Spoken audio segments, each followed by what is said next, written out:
Capítulo cuarto. La libertad. El sentido de la libertad es algo que aún no ha sido entendido por la humanidad. Sobre el concepto libertad, planteado siempre en forma más o menos equivocada, se han cometido gravísimos errores. Ciertamente se pelea por una palabra, se sacan deducciones absurdas, se cometen atropellos de toda especie y se derrama sangre en los campos de batalla. La palabra libertad es fascinante, a todo el mundo le gusta. Sin embargo, no se tiene verdadera comprensión sobre la misma. Existe confusión en relación con esta palabra. No es posible encontrar una docena de personas que definan la palabra libertad en la misma forma y del mismo modo. El término libertad, en modo alguno, sería comprensible para el racionalismo subjetivo. Cada cual tiene sobre este término ideas diferentes, opiniones subjetivas de las gentes desprovistas de toda realidad objetiva.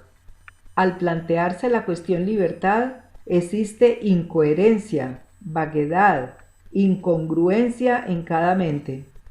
Estoy seguro que ni siquiera Emmanuel Kant, el autor de la crítica de la razón pura y de la crítica de la razón práctica, jamás analizó esta palabra para darle el sentido exacto.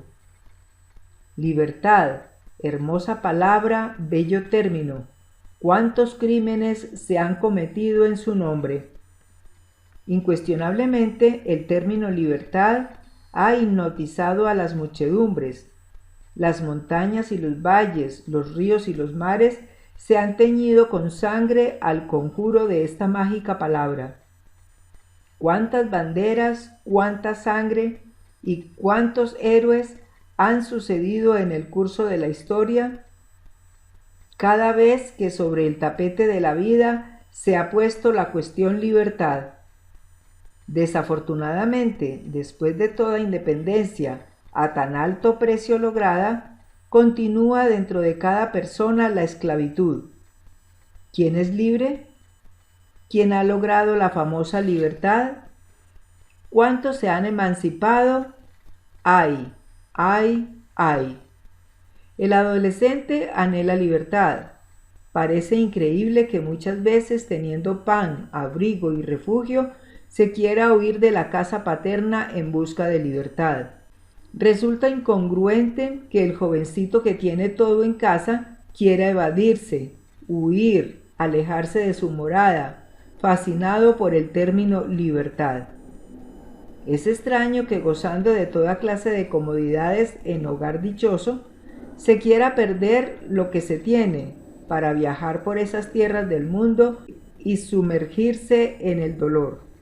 Que el desventurado, el paria de la vida, el mendigo, anhele de verdad alejarse de la casucha, de la choza, con el propósito de obtener algún cambio mejor, resulta correcto. Pero que el niño bien, el nené de mamá, busque escapatoria, huir, resulta incongruente y hasta absurdo. Empero esto es así. La palabra libertad fascina, hechiza, aunque nadie sepa definirla en forma precisa. Que la doncella quiere libertad, que anhela cambiar de casa, que desee casarse para escapar del hogar paterno y vivir una vida mejor, resulta en parte lógico, porque ella tiene derecho a ser madre. Sin embargo, ya en vida de esposa, encuentra que no es libre y con resignación ha de seguir cargando las cadenas de la esclavitud. El empleado, cansado de tantos reglamentos, quiere verse libre y si consigue independizarse, se encuentra con el problema de que continúa siendo esclavo de sus propios intereses y preocupaciones. Ciertamente, cada vez que se lucha por la libertad, nos encontramos defraudados a pesar de las victorias. Tanta sangre derramada inútilmente en nombre de la libertad, y sin embargo continuamos siendo esclavos de sí mismos y de los demás. Las gentes se pelean por la palabra que nunca entiende, aunque los diccionarios les expliquen gramaticalmente. La libertad es algo que hay que conseguir dentro de sí mismo. Nadie puede lograrla fuera de sí mismo. Cabalgar por el aire es una frase muy oriental que alegoriza el sentido de la genuina libertad. Nadie podría en realidad experimentar la libertad en tanto su conciencia continúe embotellada en sí mismo, en el mí mismo. Comprender este yo mismo, mi persona, lo que yo soy, es urgente cuando se quiere muy sinceramente conseguir la libertad. En modo alguno podríamos destruir los grilletes de la esclavitud sin haber comprendido previamente toda esta cuestión mía, todo esto que atañe al yo y al mí mismo. ¿En qué consiste la esclavitud? ¿Qué es esto que nos mantiene esclavos? ¿Cuáles son estas trabas? Todo esto es lo que necesitamos descubrir.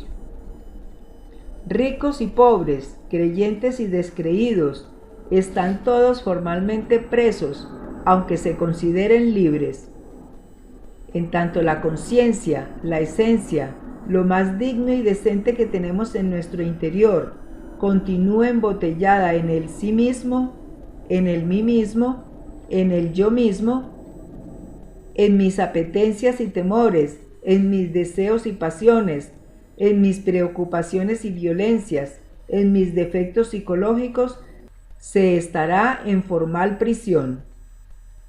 El sentido de libertad solo puede ser comprendido íntegramente cuando han sido aniquilados los grilletes de nuestra propia cárcel psicológica. Mientras el yo mismo exista, la conciencia estará en prisión. Evadirse de la cárcel solo es posible mediante la aniquilación budista, disolviendo el yo, reduciendo a cenizas, a polvareda cósmica.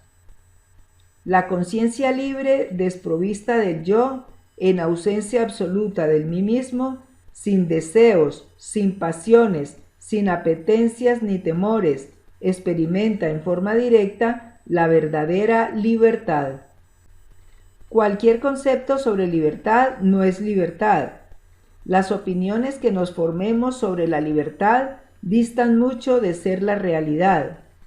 Las ideas que nos forjemos sobre el tema libertad nada tiene que ver con la auténtica libertad.